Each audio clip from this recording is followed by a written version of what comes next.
नमस्कार दोस्तों, GS recipe के यूट्यूब चैनल पर आपका स्वागत है। आज हम पार्ट 6 के क्वेश्चन के बारे में डिस्कशन करेंगे। चलिए स्टार्ट करते हैं। पहला जो क्वेश्चन बोल रहा है, पहला क्वेश्चन है, हिंद मतलब भारत की जनता के संदर्भ में हिंदू शब्द का प्रथम प्रयोग किन्होंने किया था? तो इसका जो सही आंसर है, इसका सही आंसर है जो हिंदू शब्द का जो प्रथम प्रयोग किया था वो अरबों ने किया था। इसके बारे में कुछ इंपॉर्टेंट फैक्ट जान लीजिए। इम्पॉर्टेंट फैक्ट ये है कि सिंध को जो फारस के जो निवासी लोग थे, जो फारस मतलब पर्सिया जो था, फारस के जो निवासी लोग थे वो इनको हिंदू नाम से जानते थे और उसके आसपास रहने वाले क्षेत्र को हिंद कहते थे। उसके आसपास रहने वाले क्षेत्र को ये हिंद कहते थे। और सिंधु के निवासियों से प्रभावित होकर, सिंधु के जो ये सिंधु नदी है, सिंधु के निवासियों से प्रभावित होकर अरबों ने यहाँ के निवासियों को हिंदू कहा। अरबों ने यहाँ के निवासियों को हिंदू नाम दे दिया। इसके बारे में एक इम्पॉर्टेंट फैक्ट और है कि अरबों के सिंध विजय, आपको पता होगा, जो पहला जो शासन किया था, पहला जो हमला किया था मुसलमानों में से, उसका नाम था मोहम्मद बिन कासिम। उसका नाम क्या था? मोहम्मद। इसके बारे में आगे डिटेल बताएंगे। मोहम्मद बिन कासिम था जिसने भारत पर पहली बार आक्रमण किया था। और कहाँ पर आक्रमण किया था? सिंध पर आक्रमण किया था। तो अरबों के सिंध विजय का विस्तृत जो उल्लेख है ना, एक पुस्तक है जिसका नाम है चचनामा। जिसका नाम क्या है? चचनामा। इसके लेखक कौन है पता नहीं है, लेकिन ये ग्रंथ मिलता है। इसको मान सकते हैं कि किसी अज्ञात लेखक ने इसको लिखा था। और इस ग्रंथ में अरब ने सिंध के ऊपर जो हमला किया था, जो विजय प्राप्त की थी, उसके बारे में इस ग्रंथ में चर्चा हुई है। ठीक है। और ये जो ग्रंथ लिखा गया था, जो मैं नाम बता रहा हूँ, चचनामा, जो ग्रंथ लिखा गया था, ये अरबी भाषा में लिखा गया था। कौन से भाषा में लिखा गया था? अरबी भाषा में लिखा गया था। ठीक है। और बाद में क्या हुआ? बाद में एक लेखक आए जिनका नाम है अबूबकर। जिनका नाम क्या है? अबूबकर कूफी जो है, एक लेखक आए। इन्होंने ये जो पुस्तक थी, जो ग्रंथ थी चचनामा, इसका क्या किया? इसका फ़ारसी में अनुवाद किया था। वो अरबी में था तो उसका अनुवाद इन्होंने फ़ारसी में किया। और फिर उसके बाद और समय बीतता गया तो इसका जो चचनामा जो पुस्तक थी, इसका जो अंग्रेजी अनुवाद किया था वो किन्होंने किया था? तो एक लेखक हैं यूएम दाऊद पोटा। जो ये लेखक हैं, इन्होंने चचनामा का फ़ारसी से अंग्रेजी में अनुवाद किया। ओके। और किस पुस्तक में मतलब अरबों का भारत के ऊपर हमले को बताया जाता है? तो एक लेखक थे जिनका नाम था बिलादूरी। जिनका क्या नाम था? जिनका नाम था बिलादूरी। बिलादूरी ने एक किताब लिखी थी जिसका नाम था किताब फुतूल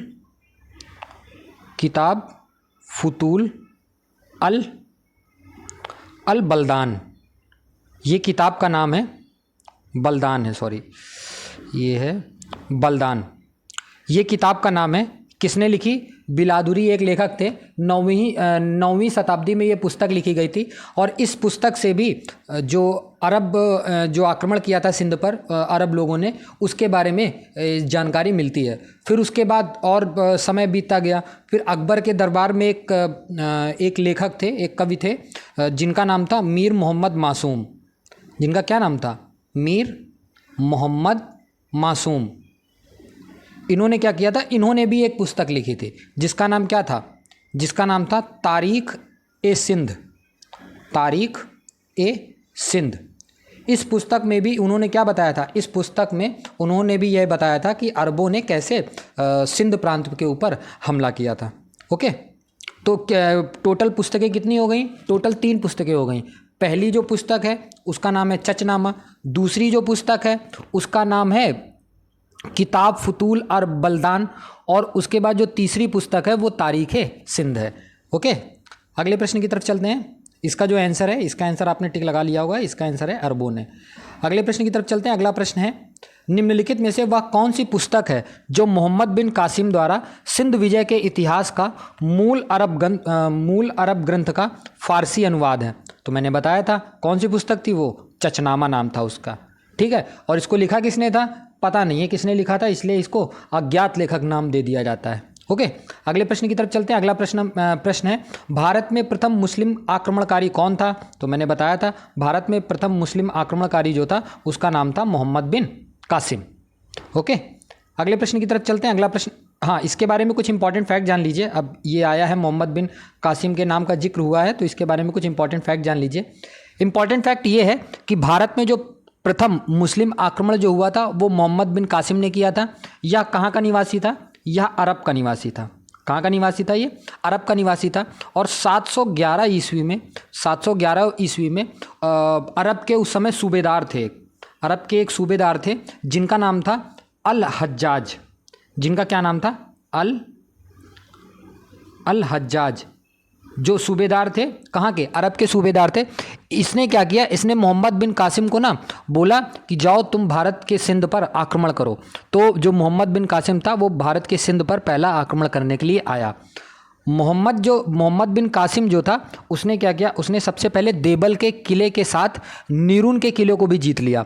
फिर वह कहाँ आया? फिर वह सिंधु घाटी वो सिंधु नदी के मुख्य धारा मेहमान के पास जा पहुँचा। फिर वहाँ पे सिंध का एक शासक था जिसका नाम था दाहिर। जिसका क्या नाम था? जिसका नाम था दाहिर। और ये किसका पुत्र था? यह एक राजा थे जिनका नाम था चच। ये जो दाहिर हैं ये चच के पुत्र थे, ठीक है। और 712 ईस्वी में क्या हुआ? मोहम्मद बिन कासिम ने सिंध पर विजय प्राप्त कर ली और यहाँ इसने राजा दाहिर को मरवा दिया। मतलब राजा दाहिर जो थे इनकी युद्ध में मौत हो गई। उसके बाद क्या हुआ इस युद्ध में? और क्या क्या हुआ था इस युद्ध में ना? हिंदुस्तान की तरफ से क्या हुआ था? उस समय यूनाइटेड तो था नहीं, तो उस समय ये जो राजा दाहिर था ये बौद्ध लोगों को बहुत परेशान करता था, ठीक है। तो बौद्ध ने तंग आकर क्या किया? जब मोहम्मद बिन कासिम दाहिर के ऊपर हमला करने लगा तो जितने भारत के जो बौद्ध लोग थे उन्होंने किसका साथ दे दिया? उन्होंने मोहम्मद बिन कासिम का साथ दे दिया। मोहम्मद बिन कासिम का जैसे ही साथ दिया तो मोहम्मद बिन कासिम ने इसको तो हराया, साथ में देबल का क्षेत्र, देबल के बाद एक नीरून का जो क्षेत्र है नीरून का भी, उसके बाद सहवान जो है सहवान का भी क्षेत्र, इस पर इसने अधिकार कर लिया। और जो मोहम्मद बिन कासिम का जो आखिरी जो विजय था, जो अंतिम विजय थी, वो मुल्तान में उसको मिली थी। अंतिम विजय जो थी उसको मुल्तान में मिली थी। और ये इसने जो हमला किया था वो किया था 713 ईस्वी में। कब किया था? 713 ईस्वी में किया था इसने। जब वो मुल्तान पर मोहम्मद बिन कासिम ने आक्रमण किया था ना, तो वो इतना सोना लेके यहाँ से वो गया था कि इसने मुल्तान का नाम ही रख दिया। मुल्तान का जो नाम है उसको सोने का नगर नाम दे दिया। क्या दे दिया? सोने का नगर नाम दे दिया इसी ने, ठीक है। और इसको स्वर्ण नगरी भी कहा जाने लगा। स्वर्ण नगरी भी इसे कहा जाने लगा। और जो अरब यात्री यहाँ पर आते थे वो इसको स्वर्ग ग्रह करके बुलाते थे। क्या बुलाते थे? स्वर्ग ग्रह करके बुलाते, क्योंकि यहाँ पे इतना सोना वो लूट के लेके गया था। और एक इंपॉर्टेंट फैक्ट और नोट कर लीजिए, अगर ये पूछा जाए कि भारत में सर्वप्रथम जजिया कर की जो वसूली है वो किसने प्रारंभ की थी, तो आपको याद रखना है जो जजिया कर की भारत में सर्वप्रथम वसूली जो की थी वो मोहम्मद बिन कासिम ने की थी। और इसने कहाँ पर लागू की थी? वो सिंध में लागू की थी। ओके, चलिए अगले प्रश्न की तरफ चलते हैं। अगला प्रश्न क्या बोल रहा है? अगला प्रश्न है मोहम्मद बिन कासिम कौन था? तो इसका जो सही आंसर है मोहम्मद बिन कासिम अरब का रहने वाला था। ओके, अगले प्रश्न की तरफ चलते हैं। अगला प्रश्न है भारत पर पहला मुस्लिम आक्रमण किस वर्ष हुआ था? तो मैंने बताया था सबसे जो पहला आक्रमण था वो 711 ईस्वी में हुआ था। कब हुआ था? 711 ईस्वी में हुआ था। अगले प्रश्न की तरफ चलते हैं। अगला प्रश्न क्या बोल रहा है? मोहम्मद बिन कासिम के आक्रमण के समय सिंध के जो शासक थे उनका नाम क्या था? उनका नाम था दाहिर सेन। ओके, और ये किसके पुत्र थे? ये चच के पुत्र थे। कौन थे? ये चच के पुत्र थे। ओके, अगले प्रश्न की तरफ चलते हैं। अगला प्रश्न क्या है? अगला प्रश्न है मोहम्मद बिन कासिम द्वारा सिंध की विजय कब प्राप्त की? 711 पर तो आक्रमण किया, लेकिन सिंध पर जो उसने विजय प्राप्त की थी वो 712 ईस्वी में प्राप्त की थी। तो इसका सही आंसर हो जाएगा 712 ईस्वी। अगले प्रश्न की तरफ चलते हैं। अगला प्रश्न क्या है? अगला प्रश्न है निम्नलिखित में से किस एक स्थान को अरब यात्रियों ने स्वर्ग ग्रह कहा था? मैंने बताया था ना, वो अंतिम आक्रमण जो किया था मोहम्मद बिन कासिम ने वो किया था उसने 713 ईस्वी में। और किस पर किया था? मुल्तान पर किया था। और वो इतना सोना लूट के गया था कि सब लोग इसे स्वर्ण की नगरी, सोने की नगरी, ठीक है, और स्वर्ग ग्रह, ये सब स्वर्ण ग्रह इसको कहा जाने लगा। तो इसका जो सही आंसर है, इसका सही आंसर हो जाएगा मुल्तान। अगले प्रश्न की तरफ चलते हैं। अगला प्रश्न क्या है? अगला प्रश्न है 731 ईस्वी में अरबों ने सिंधु नदी के तट पर एक नगर स्थापित किया था, उसका क्या नाम था? उसका नाम था महफूजा। उसका क्या नाम था? उसका नाम था महफूजा। इसमें कुछ इंपॉर्टेंट फैक्ट याद कर लीजिए।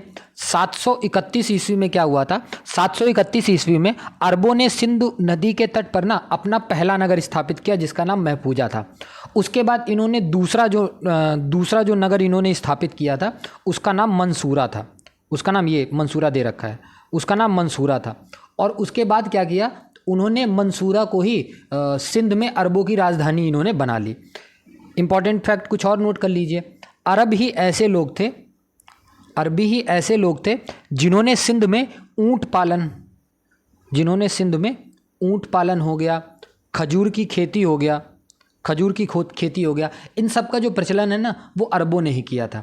उसके बाद और इम्पॉर्टेंट फैक्ट ये है, अरबों ने ही, जो अरब लोग थे उन्होंने ही सिंध में दिरहम नामक सिक्के का जो प्रचलन है ना सिंध में, इन्होंने ही करवाया था। उसके बाद और अरबों ने क्या किया था? अरबों ने चिकित्सा के क्षेत्र में, दर्शन शास्त्र में, नक्षत्र विज्ञान में, गणित में और शासन प्रबंधन की शिक्षा जो ग्रहण की थी वो भारतीयों से ही ग्रहण की थी इन्होंने। उसके पहले इनको ज़्यादा कुछ आता नहीं था, ये ऐसे ही अपने जो कुछ भी था अपना ऐसे राजपाट चलाते थे। और इसके बाद जो जितना भी भारत में जितना भी ग्रंथ उनको पढ़ने को मिला उन्होंने अच्छा उसका इस्तेमाल किया और उससे अपनी पढ़ाई लिखाई आगे स्थापित करी। अगले प्रश्न की तरफ चलते हैं। अगला प्रश्न क्या है? अगला प्रश्न है, गुलाम वंश का प्रथम शासक कौन था? इसका जो सही आंसर है, गुलाम वंश का जो पहला शासक था उसका नाम था कुतुबुद्दीन ऐबक। ठीक है, कुछ इंपॉर्टेंट फैक्ट इसके बारे में भी नोट कर लीजिए। कुतुबुद्दीन ऐबक के बारे में कुतुबुद्दीन ऐबक के बारे में कुछ इंपॉर्टेंट फैक्ट नोट कर लीजिए। सॉरी। ठीक है, इंपॉर्टेंट फैक्ट में क्या आ जाए? इसका जो सही आंसर है कुतुबुद्दीन ऐबक। इसके कुछ इंपॉर्टेंट फैक्ट हैं, उसको नोट कर लीजिए। जो कुतुबुद्दीन ऐबक था वो कौन से वंश से रिलेटेड था? तो वह गुलाम वंश से रिलेटेड था। किससे रिलेटेड था? गुलाम वंश से रिलेटेड था। ठीक है, गुलाम वंश को एक और नाम से जाना जाता था, उसका क्या नाम था? मामलूक वंश के नाम से भी जाना जाता था। गुलाम वंश को मामलूक वंश के नाम से भी जाना जाता था। और जो कुतुबुद्दीन ऐबक था ना वो दिल्ली सल्तनत का पहला मुस्लिम शासक था। दिल्ली सल्तनत का वह पहला मुस्लिम शासक था। ठीक है, मोहम्मद गोरी की मृत्यु कब हुई थी? मोहम्मद गोरी की मृत्यु हुई थी 1206 ईस्वी में। तो मोहम्मद गोरी की मृत्यु के पश्चात 1206 ईस्वी में ही जो इसका उत्तराधिकारी के रूप में उत्तर भारत ये गया, ये जो कुतुबुद्दीन ऐबक है वो उत्तर भारत में गया और उसने अपना अधिकार स्थापित किया और उसने अपनी राजधानी जो है वो लाहौर बनाई। कौन सी राजधानी अपनी बनाई? लाहौर को अपनी राजधानी बनाई। ठीक है, क्योंकि जो कुतुबुद्दीन ऐबक था वो मोहम्मद गोरी का गुलाम था, इस कारण से ना इसने सुल्तान की उपाधि नहीं धारण की। तो इसने शासन कैसे किया? तो इसने अपने आप को मोहम्मद गोरी का क्या बताया? अपने आप को मोहम्मद गोरी का सिपह सालार बताया और एक और नाम से शासन किया, मलिक नाम से शासन किया कि मैं मोहम्मद गोरी का मलिक के रूप में शासन कर रहा हूँ। लेकिन 1206 के बाद आया 1208 ईस्वी। 1208 ईस्वी में गोरी जहाँ का रहने वाला था तो गोरी का जो वैध उत्तराधिकारी था और उस समय गजनी का जो शासक था जिसका क्या नाम था? जिसका नाम था गयासुद्दीन महमूद। जिसका नाम था गयासुद्दीन महमूद ने क्या किया? ये कुतुबुद्दीन ऐबक को दास्ता से मुक्त कर दिया और दास्ता से मुक्त करने के बाद उसको सुल्तान की पदवी धारण करवाई। ठीक है, जो कुतुबुद्दीन ऐबक ये था, ये कहा जाता है कि वह बहुत उदार शासक था, बहुत उदार आदमी था। ठीक है, और उसकी उदारता और दानशीलता के कारण जो उनके आसपास के जितने भी शासक लोग थे उन्हें लाख बख्श के नाम से जानते थे। लाख बख्श के नाम से जो है इन्हें जानते थे और इन्हें पील बख्श भी कहा जाता था। तो आपको याद रखना, ये इंपॉर्टेंट क्वेश्चन है कि लाख बख्श के नाम से और पील बख्श के नाम से किसे जाना जाता था? तो कुतुबुद्दीन ऐबक को जाना जाता था। अगले प्रश्न की तरफ चलते हैं। अगला प्रश्न क्या बोल रहा है? अगला प्रश्न है, दिल्ली का प्रथम मुस्लिम शासक कौन था? तो मैंने बताया दिल्ली का जो प्रथम मुस्लिम शासक था उसका नाम था कुतुबुद्दीन ऐबक। अगले प्रश्न की तरफ चलते हैं। अगला प्रश्न है, कुतुबुद्दीन ऐबक की राजधानी क्या थी? तो मैंने ये भी बताया, कुतुबुद्दीन ऐबक ने अपनी राजधानी जो बनाई थी वो लाहौर को बनाई थी। अगले प्रश्न की तरफ चलते हैं। अगला प्रश्न है, दिल्ली सल्तनत का कौन सा सुल्तान, बताया था ना मैंने, इंपॉर्टेंट है, लाख बख्श के नाम से या पील बख्श के नाम से किसको जाना जाता था? तो एक ही आदमी है, कुतुबुद्दीन ऐबक को जाना जाता था। ओके, चलिए अगले प्रश्न की तरफ चलते हैं। अगला प्रश्न क्या बोल रहा है? अगला प्रश्न है, दिल्ली के किस सुल्तान को उसकी उदारता के कारण लाख बख्श के नाम से पुकारा जाता था? तो मैंने ये बताया है। इसका सही आंसर क्या है? इसका सही आंसर है कुतुबुद्दीन ऐबक। अगले प्रश्न की तरफ चलते हैं। अगला प्रश्न है, निम्नलिखित में से किसने पंजाब के लिए कुतुबुद्दीन ऐबक से संघर्ष किया था? तो पंजाब के लिए किसने संघर्ष किया था? तो इसका जो सही आंसर है ताजुद्दीन यलदौज जो है, इसने कुतुबुद्दीन ऐबक से पंजाब के लिए संघर्ष किया था। अब इसकी स्टोरी सुन लेते हैं। ताजुद्दीन यलदौज कौन था भाई? जब मोहम्मद गोरी जो था ना, उसके 3 विश्वास पात्र जो है वो एक तरीके से कह सकते हो गुलाम थे। 3 थे। कौन कौन था?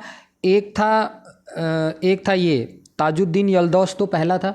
फिर दूसरा जो था वो नासिरुद्दीन कुबाचा था, और जो तीसरा था वो कुतुबुद्दीन ऐबक था।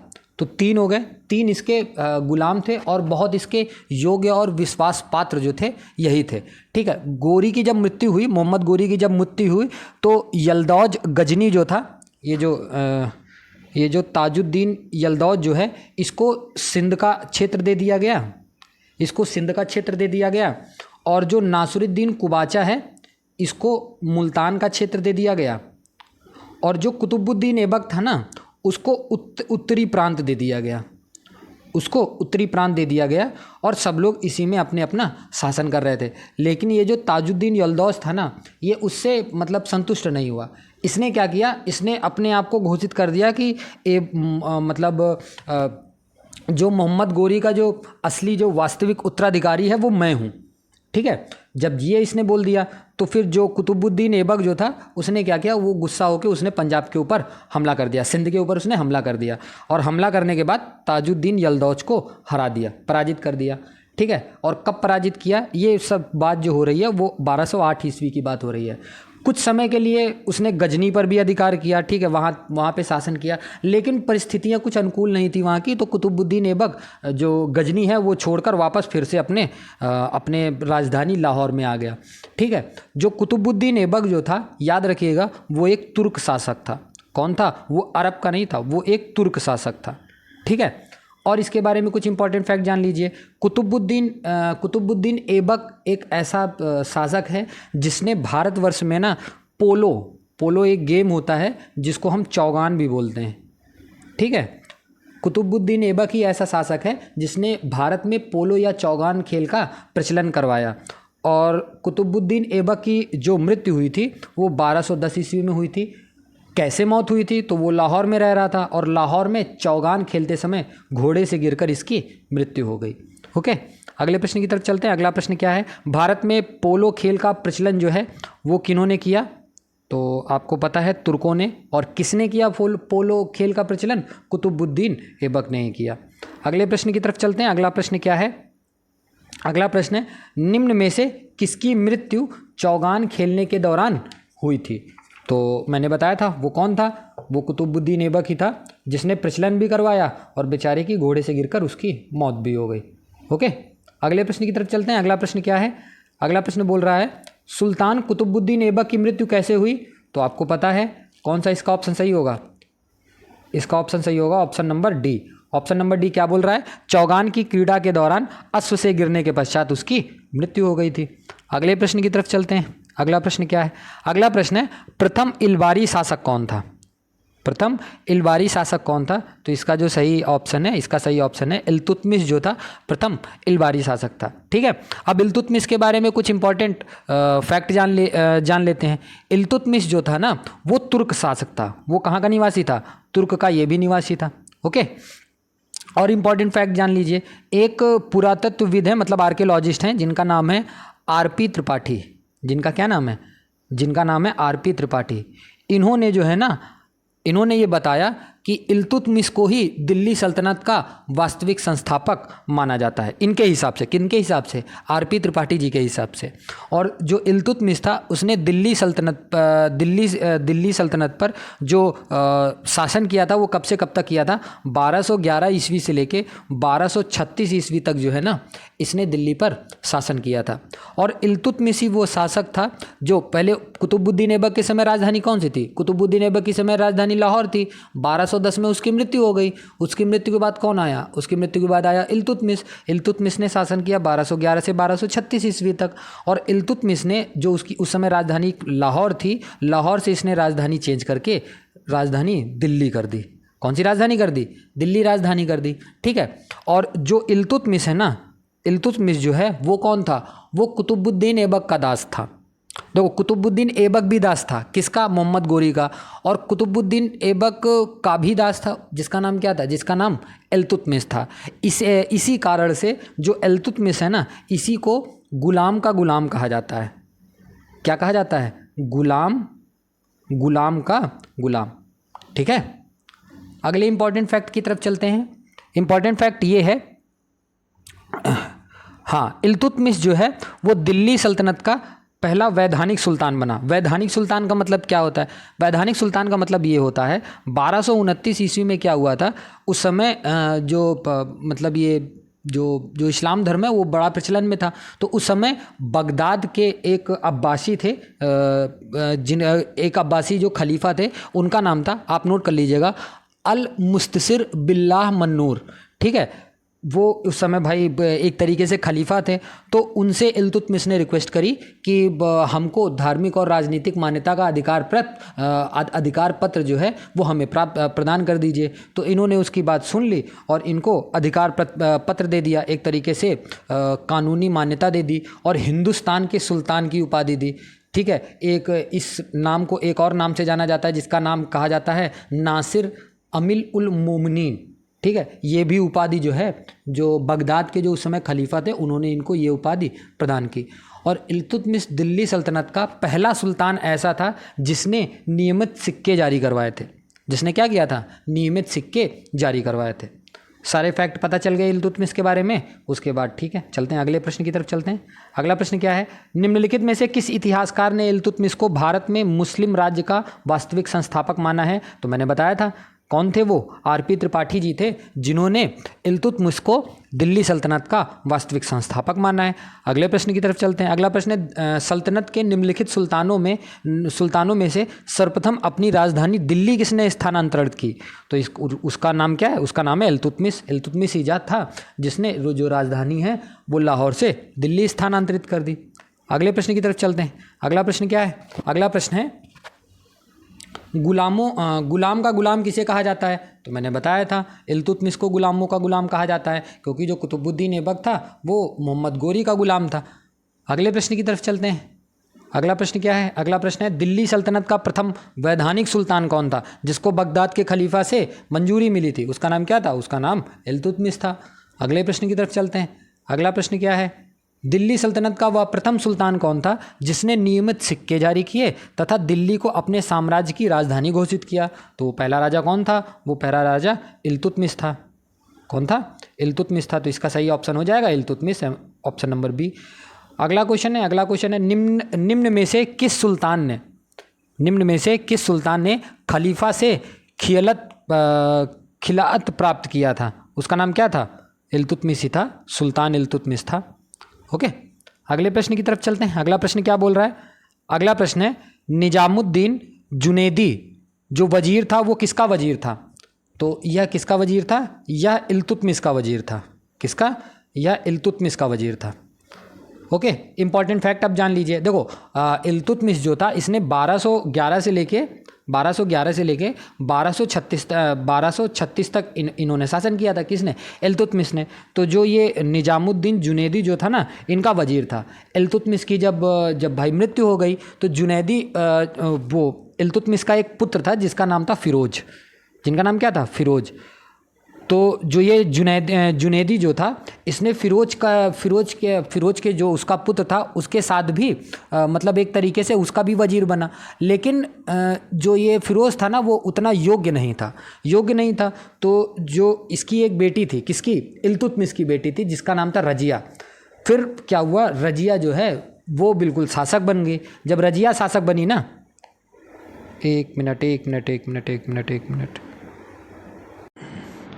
जो रजिया थी वो जब शासक बनी तो जो ये वजीर था, जिसका क्या नाम था, जिसका नाम था निजामुद्दीन जुनैदी, इसने बगावत कर दी।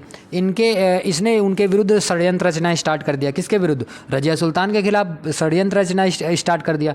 तो रजिया भी गुस्सा हो गई, तो इसके गुट को पकड़ा और उसको ख़त्म कर दिया, इनके गुट को। ठीक है, उसके बाद अपने विश्वास पात्र इनका आदमी था, किसका, रजिया सुल्तान का, जिसका नाम था ख्वाजा, जिनका नाम था, नोट कर सकते हो आप, पूछा जा सकता है, ख्वाजा मुजाहिबुद्दीन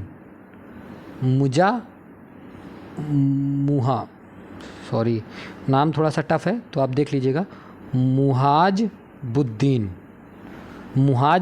जो है, इनको अपना वजीर नियुक्त किया। ठीक है, तो इसका जो सही आंसर है, इल्तुतमिश।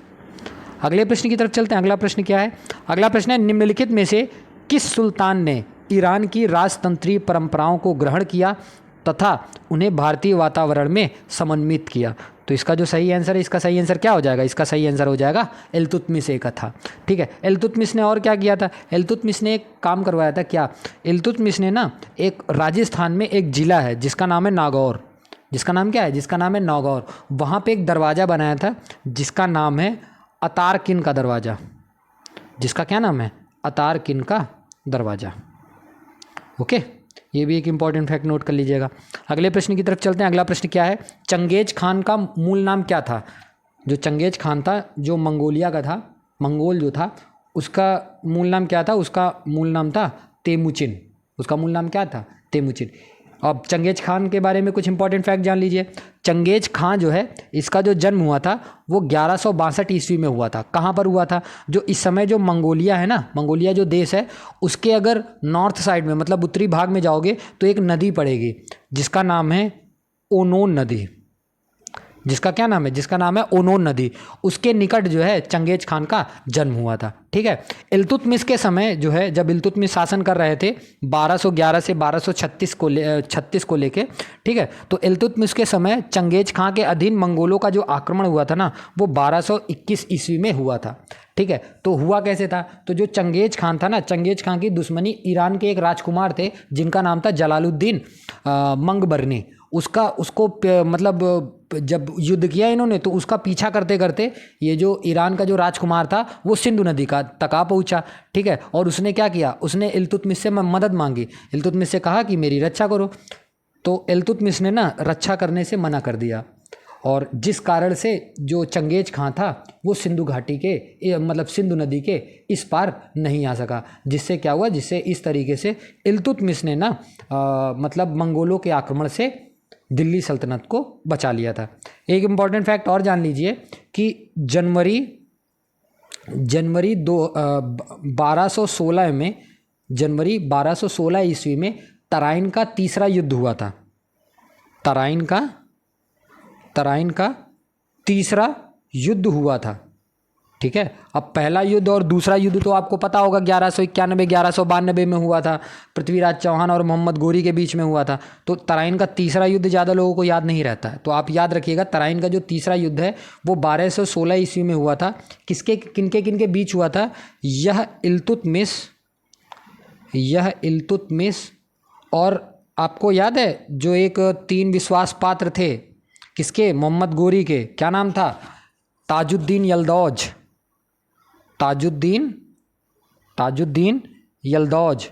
जो ये है ना, तराइन का जो तीसरा युद्ध हुआ था वो इल्तुतमिश और ताजुद्दीन यल्दौज के बीच में हुआ था। और क्या हुआ था इस युद्ध में, क्या हुआ था इस युद्ध में, जो ताजुद्दीन है ना ये हार गया था।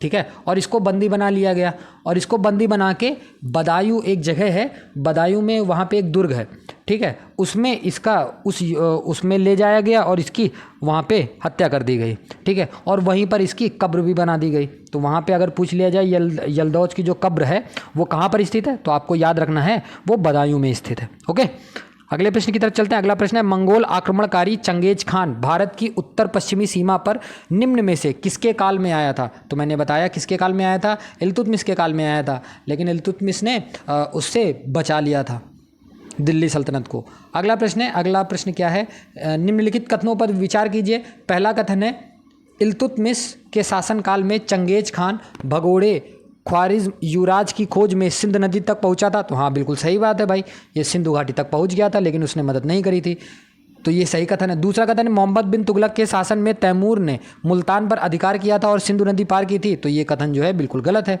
अगले प्रश्न की तरफ चलते हैं। अगला जो कथन है, अगला कथन बोल रहा है, विजयनगर साम्राज्य के देवराय द्वितीय के शासनकाल में वास्को डी गामा केरल के तट पर पहुंचा था। नहीं भाई, ये तो गलत है, ये भी गलत है। तो इसका जो ऑप्शन हो जाएगा, ऑप्शन कौन सा हो जाएगा, इसका सही ऑप्शन हो जाएगा केवल एक, मतलब ऑप्शन नंबर ए। अगले प्रश्न की तरफ चलते हैं। अगला प्रश्न क्या है, अगला प्रश्न है, चंगेज खां के अधीन मंगोलों ने भारत पर आक्रमण कब किया था?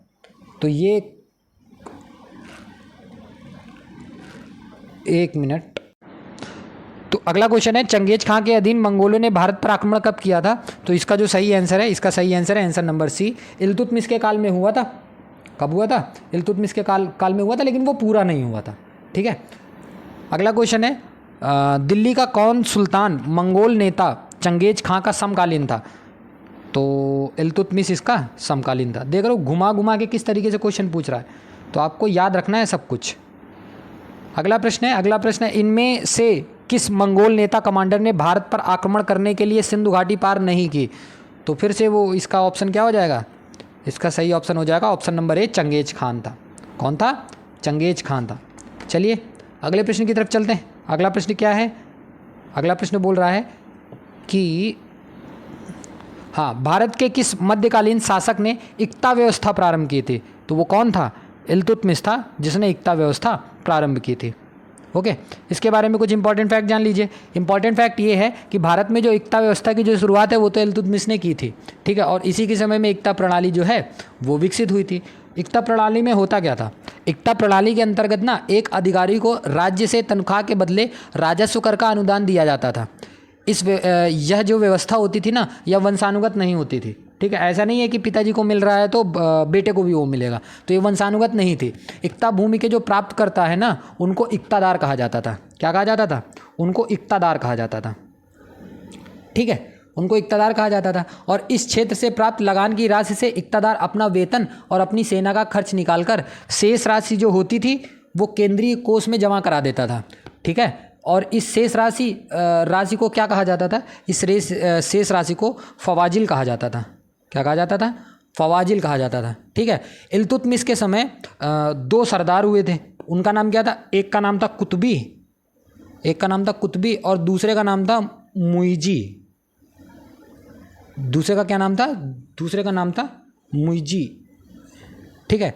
इनने क्या किया? इनने इसके खिलाफ विरोध कर दिया और मतलब किसके खिलाफ? इल्तुतमिश के खिलाफ विरोध कर दिया। अब इल्तुतमिश के खिलाफ विद्रोह कर दिया तो इल्तुतमिश घबरा गया। तो इल्तुतमिश ने क्या किया ना, इल्तुतमिश ने गुलाम सरदारों के एक मतलब जितने भी उसके गुलाम थे, जितने भी सरदार थे, जितने भी अमीर लोग थे, उनके एक दल का गठन किया, ठीक है। और इस दल का महत्वपूर्ण काम क्या होता था?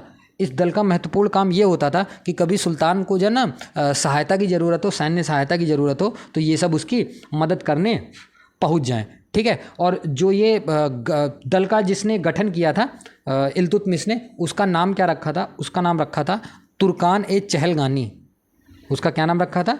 तुर्कान ए चहलगानी।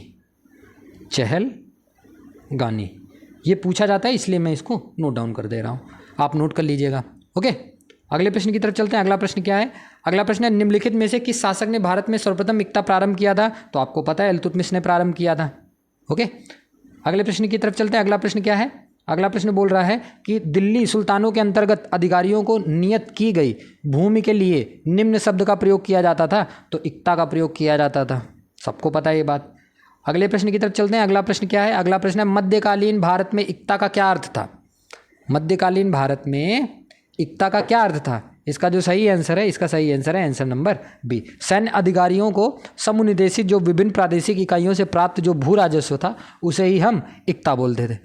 अगले प्रश्न की तरफ चलते हैं और आज का ये अंतिम प्रश्न है। अंतिम प्रश्न क्या है? निम्नलिखित में से किसने तुर्कान ए चहलगानी का गठन किया था? तो इसका सही आंसर क्या है? इसका सही आंसर है आंसर नंबर बी। इल्तुतमिश ने उसका गठन किया था। किसका? तुर्कान ए चहलगानी का गठन किया था।